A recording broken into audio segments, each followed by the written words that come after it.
শুভেন্দু অধিকারী নির্বাচনে বিজয় হওয়ার পর মুসলমানদেরকে জয় শ্রীরাম বলতে বাধ্য করছে। মোদীকে ক্ষমতা থেকে নামিয়ে আমরা ভারতে ইসলামী পতাকা উদ্দিন করবো ইনশাআল্লাহ। শুভেন্দু এবং নরেন্দ্র মোদী অতি দ্রুত এই আগ্রাসন বন্ধ করুক, না হলে বাংলাদেশের জনগণ সে গাজাতুল হিন্দের ডাক দিবে, ভারতকে স্বাধীন করে টুকরো টুকরো করে দেবে ইনশাআল্লাহ। সারা বিশ্বে আজ মুসলমানদের উপর হামলা করা হচ্ছে, আমাদের মুসলমান ভাইদের পক্ষে আমরা আছি, আমরা প্রয়োজনে জীবন দিব। ভারত অভিমুখে মুফতি আমির মতো লং মার্চ করব, প্রতিবাদ করব। ভারতে নির্বাচনের পর আমরা যে দেখতে পাচ্ছি যে পশ্চিমবঙ্গে শুভেন্দু অধিকারী নির্বাচনে বিজয় হওয়ার পর উগ্র হিন্দুবাদীরা মুসলমানদের উপর এমন আক্রমণ শুরু করেছে যে তারা ঘর লুট করছে, দোকানপাট লুট করছে এবং মুসলমানদেরকে জয় শ্রীরাম বলতে বাধ্য করছে।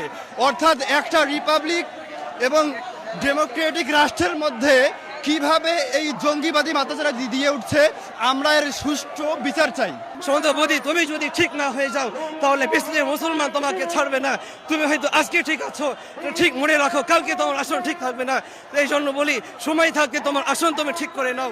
আজ ভারতে হামলা হচ্ছে, আমরা এটা আশঙ্কা করছি সামনে আমাদের বাংলাদেশে হামলা হবে, তখন আমরা কোথায় যাব?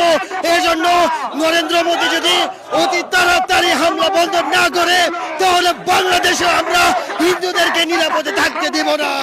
বিশ্ব তো মুসলমানকে খারাপ বানানোর চেষ্টা করে, আসলে বিশ্বের সবচেয়ে শান্তিপ্রিয় এবং যারা শান্তিতে বিশ্বাসী মুসলিম জনগোষ্ঠী, কিন্তু তাদেরকে উত্ত্যক্ত করলে পুরো বিশ্বকে আমরা দেখাই দেবো মুসলমান জাতি কি করতে পারে।